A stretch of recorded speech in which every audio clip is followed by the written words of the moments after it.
How do you determine what my immune system looks like? So the way we're approaching it is that, we know there is a lot of knowledge about how the different signaling, pathways are wired up. Why is this so important to the average person or the citizen in Nebraska that there's that much investment in this research?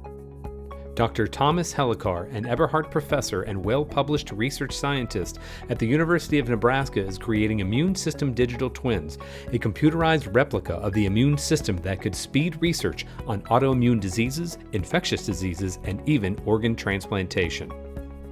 And that immune digital twin would be able to tell you that, but it goes, beyond that. Really, we're building the technology in such a way that it's... Welcome to the BioTalk Unzipped podcast, where we unzip the stories behind medical progress by sharing the latest and greatest advances in biopharmaceuticals and medical technologies in a fun, entertaining, and enlightening format. And now your co-hosts, Gregory Austin and Dr. Chad Briscoe.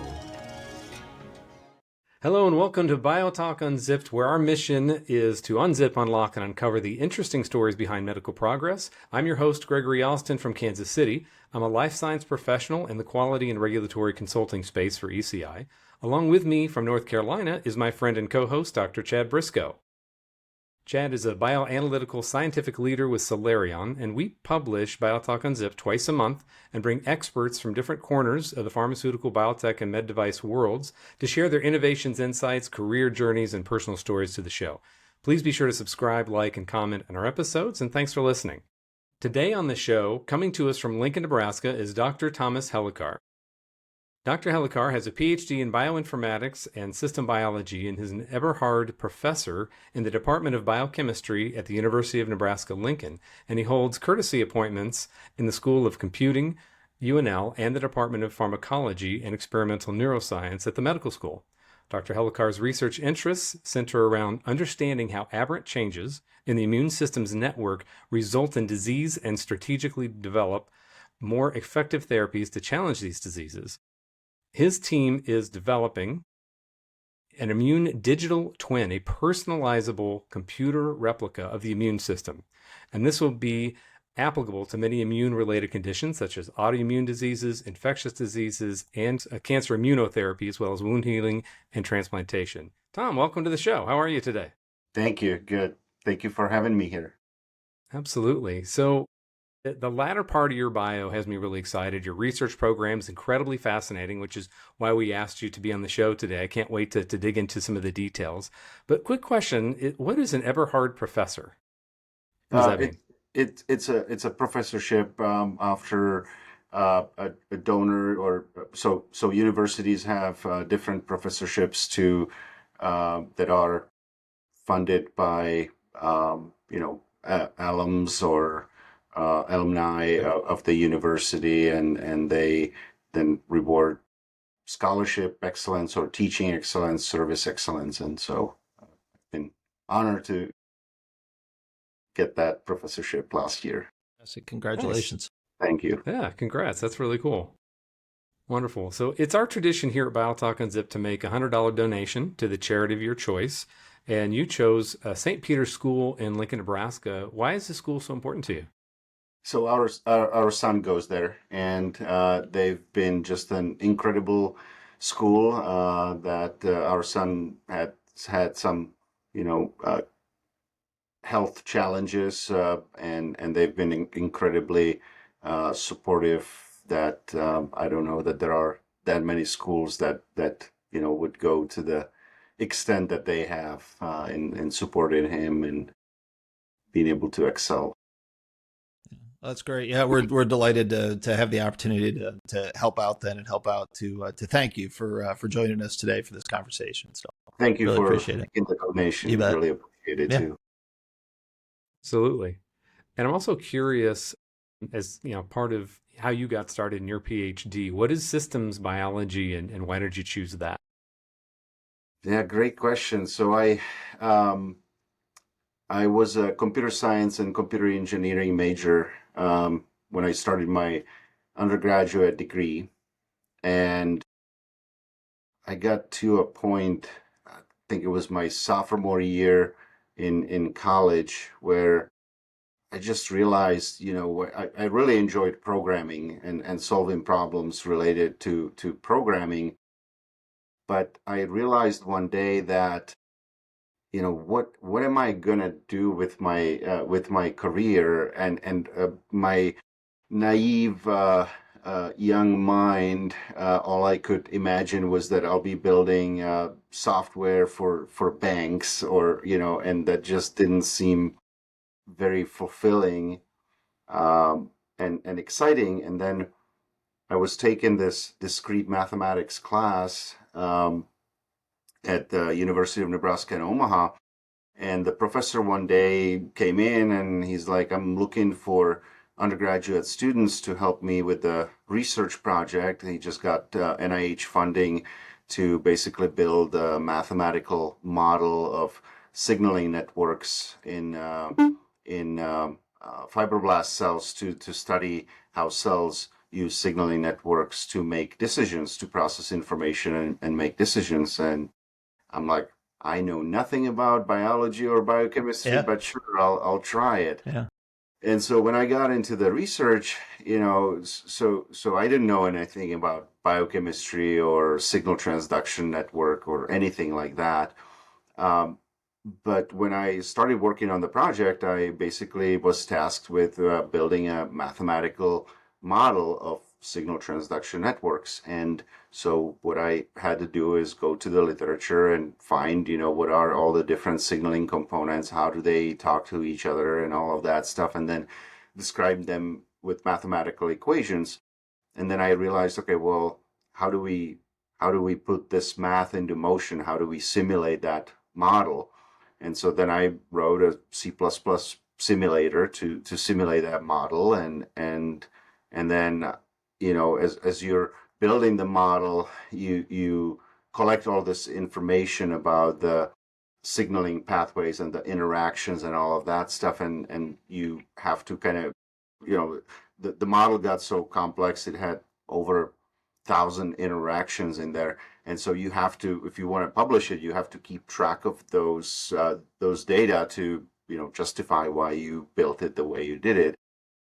And so at that time, I was printing out all the articles, and I had them print. I had just filing cabinets and filing cabinets of papers with the different paragraphs and sentences highlighted with a highlighter,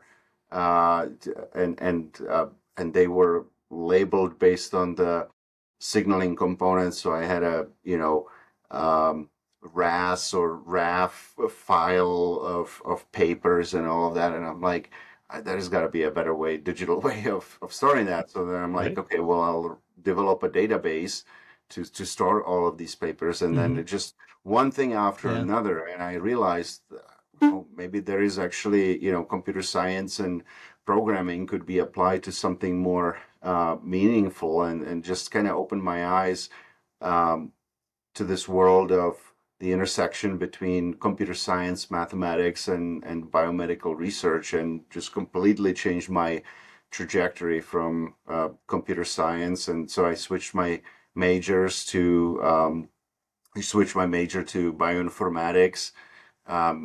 UNO back then, they actually just opened the bioinformatics program, and I think I was the first in the first class graduating from that with that degree from UNO.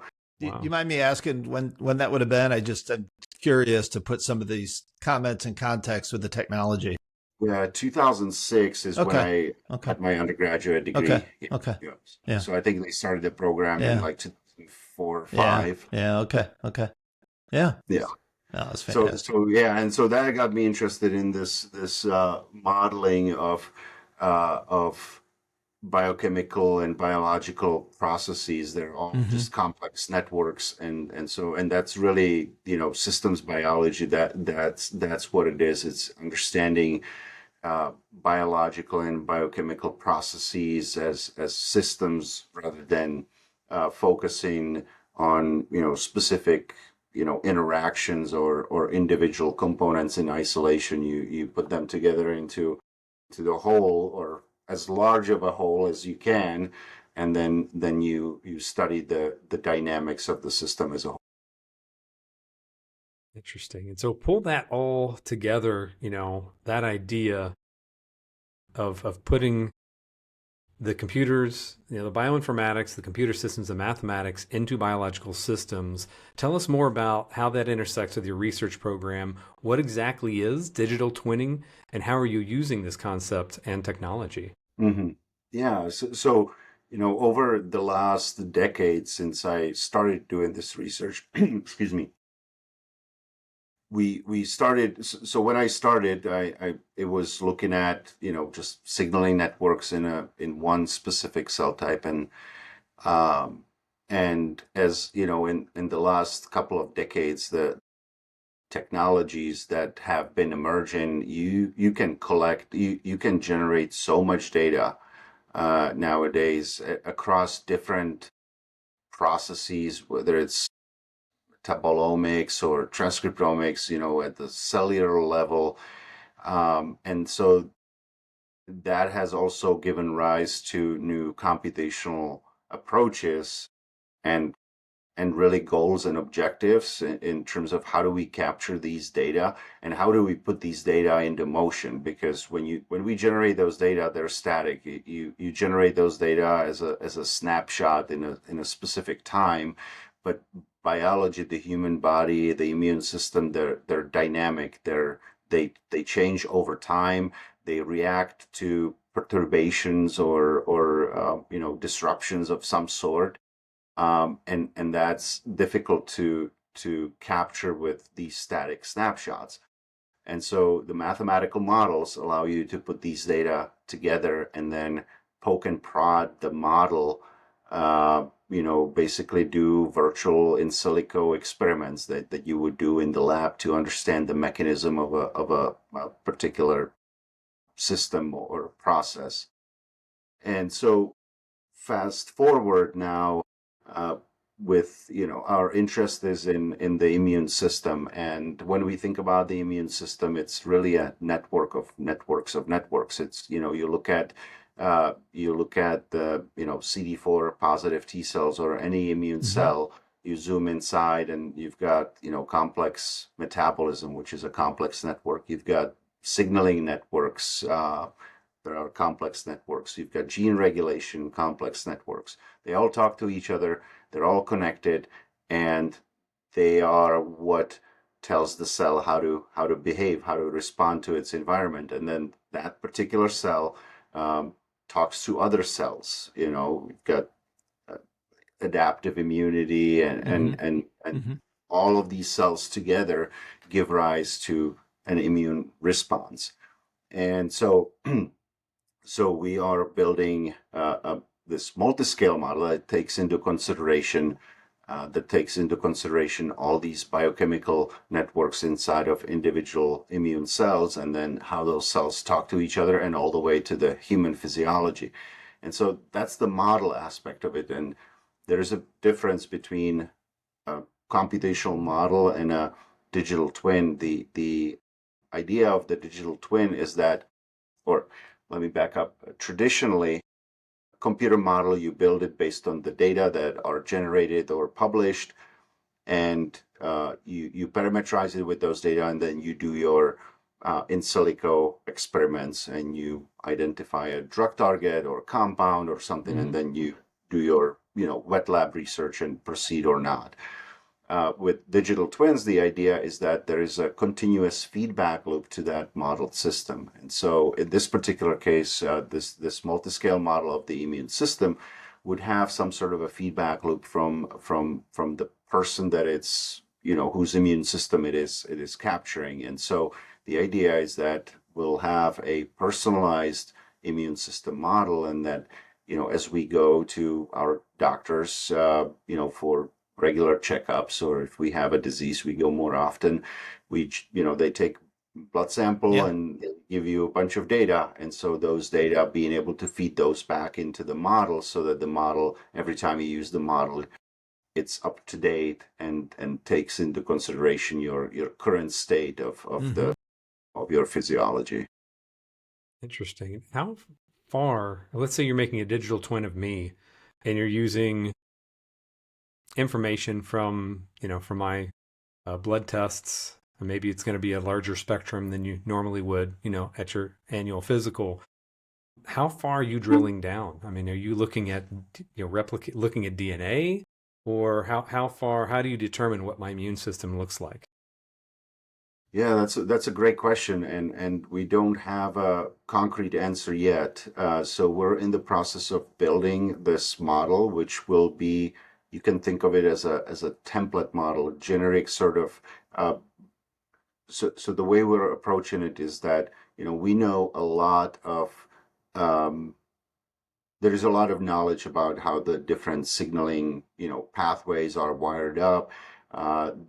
There may be some differences in that, but the consensus pathways have been sort of established, I think, for Mm-hmm. many of these processes and the different cells. So we're building this consensus model first, or template model, and then once we have that multi-scale model together, the next step will be to begin uh, personalizing it. And we'll start with first different subpopulations to see if we can capture the different properties or characterize the immune system properties across different subpopulations, and then individualizing it to individuals. And the question that is open, we don't have an answer to at all yet, is how much data and what level of detail data we will need to be able to create a immune digital twin that is unique to you. Mm-hmm. Okay. We don't know if it's, clearly it's not going to be your, typical CBC. That's just not going to be Yeah. enough data. Right. But, transcriptomics, Mm-hmm. T cell repertoire, B cell repertoire, uh, genome, I don't know what it will take, and we won't know until the model is put together and we can start quantifying the level of personalization that we're doing with each layer of data that we introduce. Yeah. So Tom, in 2022, you were awarded, I think it was 2022, it was a 5-year, $5 million Grand Challenges Catalyst Award. So, I think that was an NIH award, I believe. It was Oh, UNL. UNL. So, Oh, yeah. okay. Wow. Okay. Yeah. I was reading through this. So that was UNL. So clearly, and you've been NIH funded, though, I believe, for a lot of your career. So there's a lot of people who really believe in this research. Can you, and I want to dive back deeper into the science, but can we take it up a level and say, why is this so important to the average person or the citizen in Nebraska, that there's that much investment in this research? Yeah, absolutely. So when, thinking back to COVID, Mm-hmm. right? Um, when first COVID started, very few people knew very few things about the pathogen, and then people started getting sick, and everybody got sick to a different extent, right? And when the vaccines came out, different people responded to the vaccine differently. They responded to our other treatments differently, and it is because the immune system, each of our immune system baseline is very different. It has been programmed and reprogrammed and tweaked ever slightly so over our lifetime, that the baseline as we sit here today is very different. And so if we were to get sick with influenza right now, we would probably have a very different reaction to it. And so our immune system, this baseline is defined by many variables. It's obviously our age, but then also, what vaccines we've had, what other pathogens the immune system had seen in the past, chronic diseases, our diets, genetics, all of these variables play a huge role.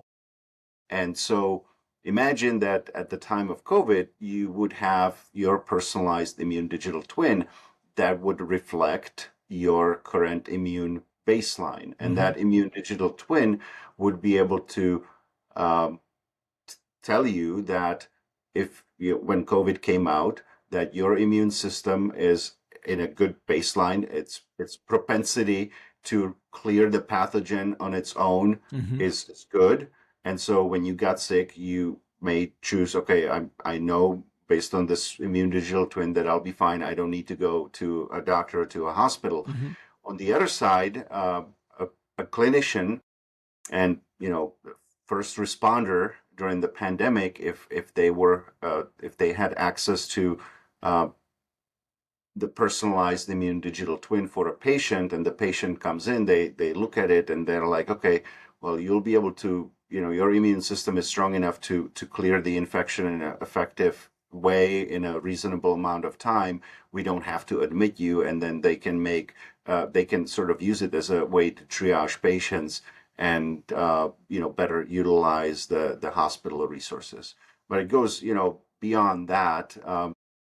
Really, we're building the technology in such a way that it will be useful to any immune related condition. And so autoimmune diseases, if you have immunosuppression and so forth. Psoriasis or Exactly. Yep.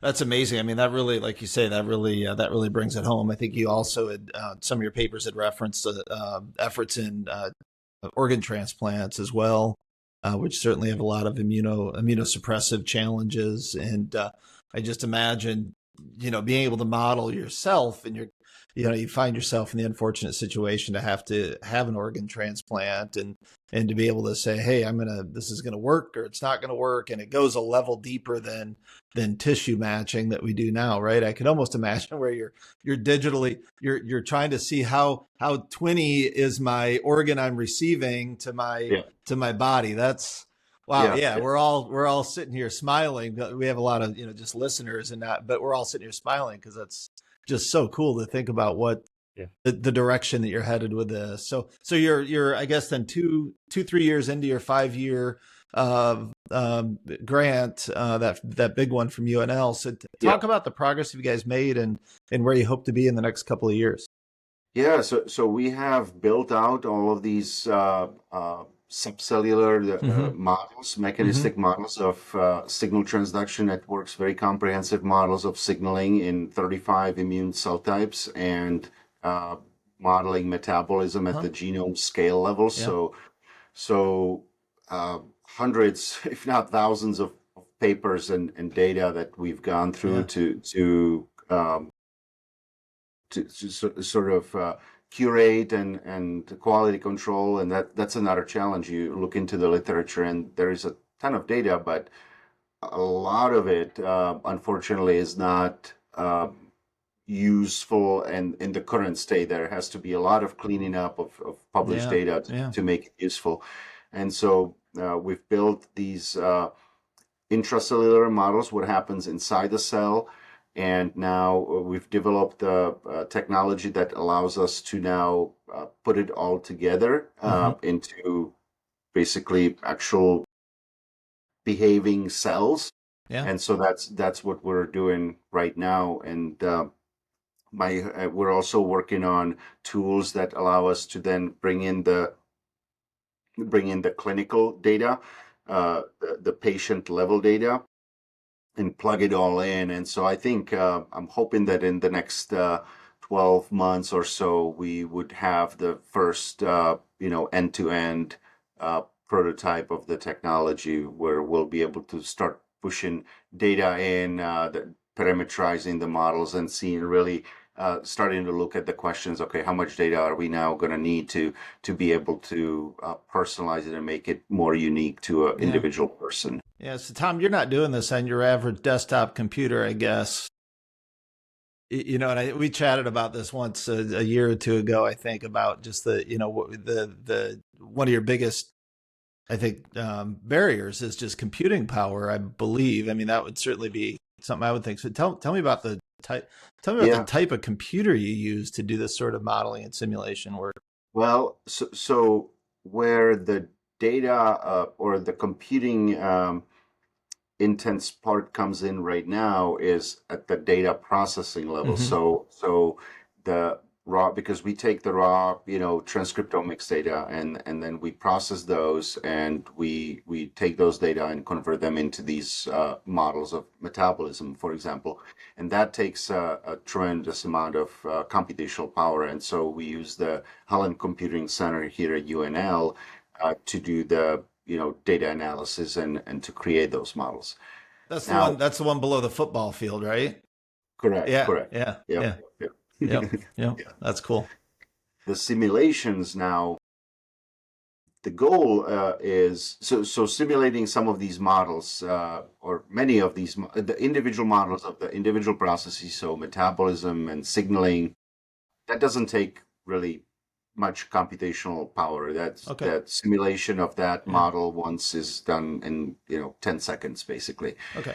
On a standard computer. Yeah. Now, when you start putting it all together, and you now are simulating these processes in millions and billions of cells, then that's going to require more computing power. But more computing power to us is not the solution, because in the end, I want to develop a product where you and I can go on the website and simulate some sort of a scenario that, I get sick with influenza, what will my immune system do? Or I want to, start taking these supplements or vitamins, how is that going to impact the health of my immune system?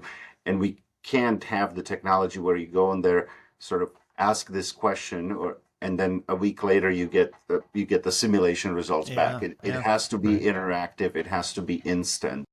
And so we're working on different solutions to be able to do it. So, for example, we can use what we call surrogate machine learning models, where you take this complicated mathematical model of the immune system, and you spend a week or two simulating it to generate, billions of potential data sets, input-output data sets, and then you take a machine learning model and you train it on that data set.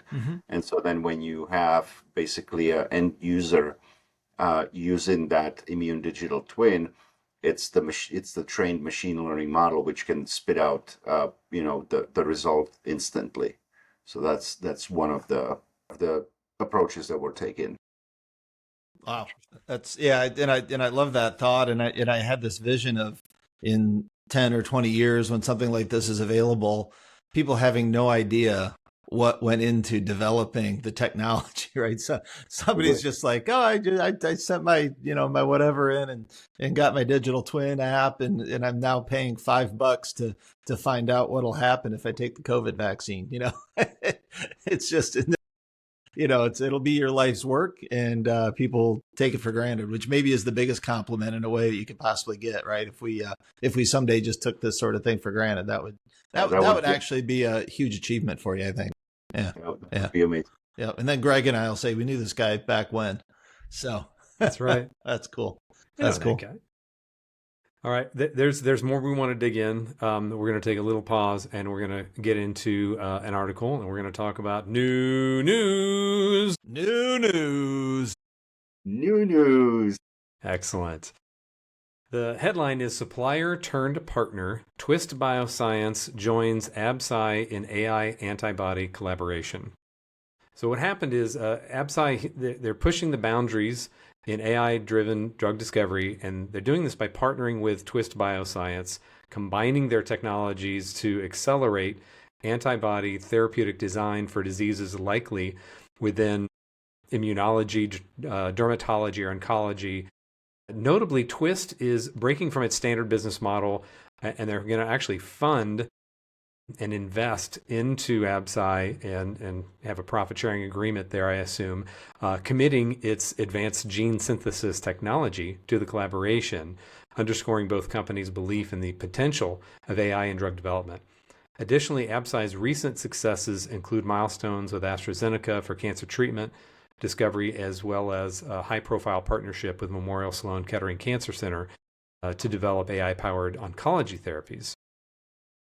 So just to kind of give you a little bit more backstory. So Absci, they're leveraging AI, specifically generative models, to design novel antibodies from scratch. and Twist Bioscience, they're contributing by synthesizing these AI generative sequences using their silicon-based high-throughput gene synthesis platform. So given all this and the increasing role of AI in drug discovery, Tom, what do you see as maybe some of the main challenges and advantages of using generative AI for designing new therapeutic antibodies? I think it'll go back to the validation of these predictions, but I think the using generative AI to design antibodies, I think it just opens a door of new combinations that perhaps you can't, just like with any computational model, the combinatorial space is so huge that there is absolutely no way that any one company or entity is able to test all the different combinatorial combinations. And so being able to reduce that space down to something more manageable and prioritize it and simulate with the level of detail of the simulations that you can have now, the generative AI will, can suggest specific antibodies, but then you can take it even further if you have mechanistic models of, if you have an immune digital twin, you can plug that in, and if that immune digital twin is able to predict, the immune response, immunogenicity, and things related to that, then you can narrow that down even more, and then start producing the antibody, manufacturing the solution in the end. Yeah, I love I love you pulling that into the digital twin piece, because it's a perfect fit, it just shows the power, once again in the same theme of doing these tests in silico and moving drugs forward faster, right? And finding new ways to move them forward faster, safer, and in a more targeted way. So yeah, really, really exciting. Yeah, Greg, thanks for bringing that one to us.